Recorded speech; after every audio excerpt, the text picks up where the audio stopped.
मेरे प्यारे दोस्तों, मैंने एक वीडियो तैयार किया है। क्या लड़की परिवार के लिए एक बोझ होती है? जब लड़की पैदा होती है तो कुछ ऐसे साथी हैं कि लड़की पैदा होने के बाद उनके चेहरे पर मायूसी आ जाती है और यह उदास हो जाते हैं कि हमारे घर में लड़की पैदा हुई है, हमारे घर पर बोझ बनकर आई है।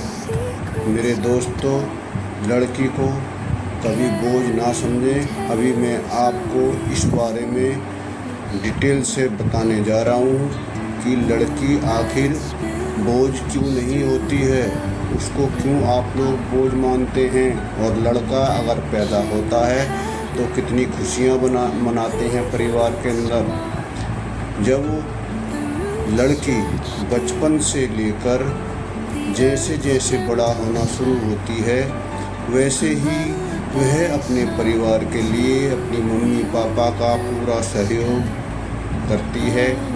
जैसे जैसे वो बड़ी होती है, पूरे अपने घर का दायित्व जिम्मेदारियाँ निभाती है, अपनी मम्मी के हर काम में सहयोग करती है।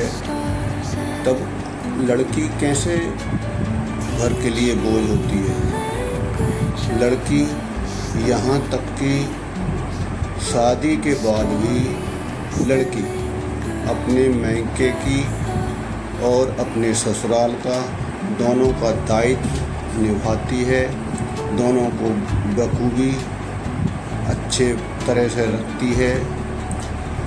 जब लड़की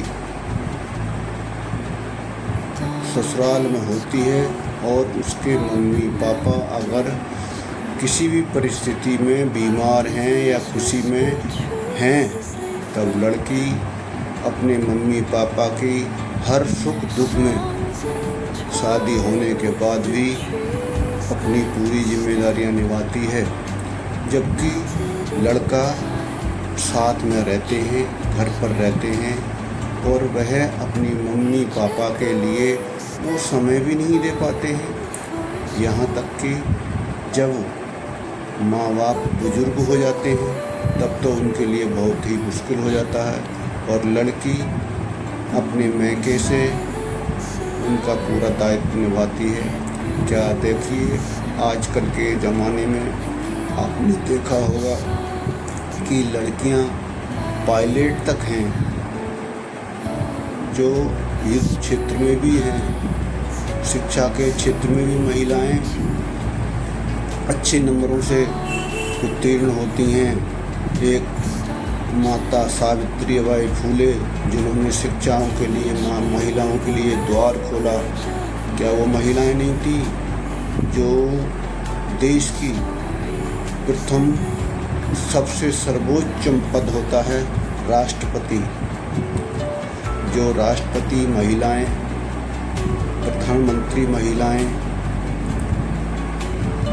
जब बन सकती हैं, तब हमको वो बोझ कैसे?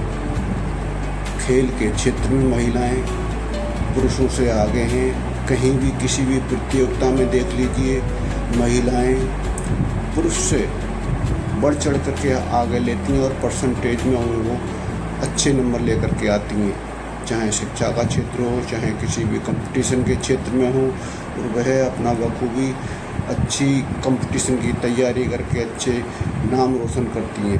तो हम कैसे कह सकते हैं कि लड़की परिवार के लिए बोझ होती है? एक लड़की जवान होकर के अपने ससुराल में चली जाती है, वहाँ का दायित्व निभाना, फिर अपने मायके का भी दायित्व निभाना, अपने परिवार का पूरा पालन पोषण करना। बात ये है कि अब जो है हमको लड़की के लिए अच्छे संस्कार, अच्छी प्रेरणा देने की है कि जो लड़की शिक्षित होकर आगे बढ़े, और जैसे वह अपने मायके में रहती है उसी प्रकार से अपने ससुराल वालों के साथ प्यार से रहे, इज्जत से रहे, उनका भी सम्मान वैसे ही करे जैसे कि वो अपने मम्मी पापा या अपने मायके वालों का करती है। एक बात और कि हम लोग लड़की की शादी में दहेज का प्रचलन करते हैं। अभी आप ये बताइए कि जो अपनी लड़की को बचपन से लेकर शादी तक तैयार करके उसको बेचारी का इतना लालन पोषण पढ़ाई लिखाई सब कुछ खर्चे करते हैं, जो उसके माँ बाप उसको बहन करते हैं, वो तो अपनी लड़की पर जो खर्च किया है कभी लड़के वालों से नहीं बोलते। उन्होंने तो अपनी लड़की छोटे से लेकर इतनी बड़ी तक हुई और इतनी बड़ी कर दी, तब आपको हैंड ओवर कर देते हैं। ये भी एक क्या है, दान, इसको बोलते हैं कन्यादान। ये एक बहुत ही मार्मिक दृश्य है, मार्मिक स्टोरी है जो सबको समझना होगा। इसलिए लड़की पक्ष से कोई भी दान का अर्थात दहेज की मांग ना करें। जो भी उनका सामर्थ्य हो वो अपनी स्वेच्छा से दे देते हैं। वो मालूम है किस लिए स्वेच्छा से देते हैं? इसलिए देते हैं कि जो हमारा लड़का है हमारी संपत्ति का जिम्मेदार होता है, और वह उस संपत्ति में से जितना लड़की के हिस्से में आता है वो उस हिसाब से अपने परिवार के हिसाब से लड़की को दान दे देते हैं। लड़की दान नहीं करते, लड़की को दान देते हैं, जो दहेज का रूप हमने दे रखा है, लेकिन उसको दान कहते हैं, लड़की को दान। भाई लड़की कैसे दान करेंगे? दान दी हुई चीज़ पे तो कोई अधिकार होता नहीं है। इसी लड़की को दान नहीं, कन्यादान नहीं, वो हमने उसको समर्पित किया है, उस पर हमारा अधिकार है। दान की हुई चीज़ पर हमारा कोई अधिकार नहीं होता। अगर हम लड़की को कन्यादान कर देंगे तो हमारा उस पर कोई अधिकार ही नहीं है, वो तो दान कर दिया। नहीं, दान नहीं, हमने उसको समर्पित किया है, उसके मम्मी पापा को, लड़के को समर्पित किया कि अब जो हमने लड़की हमारी थी अब आपकी है, हमने आपको समर्पित कर दिया। इसलिए थोड़ा उसको अभी जिम्मेदारियाँ बदलें, समझें, लड़की का पूरा सहयोग करें, उसको अच्छे संस्कार दें, और वह अपने ससुराल में सबके साथ प्यार से रहे, अच्छी तरह समझाएं, पढ़ाई लिखाई में उसको दें, अच्छे संस्कार दें।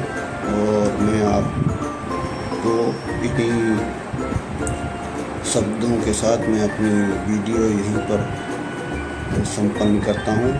नमस्कार, लाइक कमेंट्स ज़रूर करें। धन्यवाद।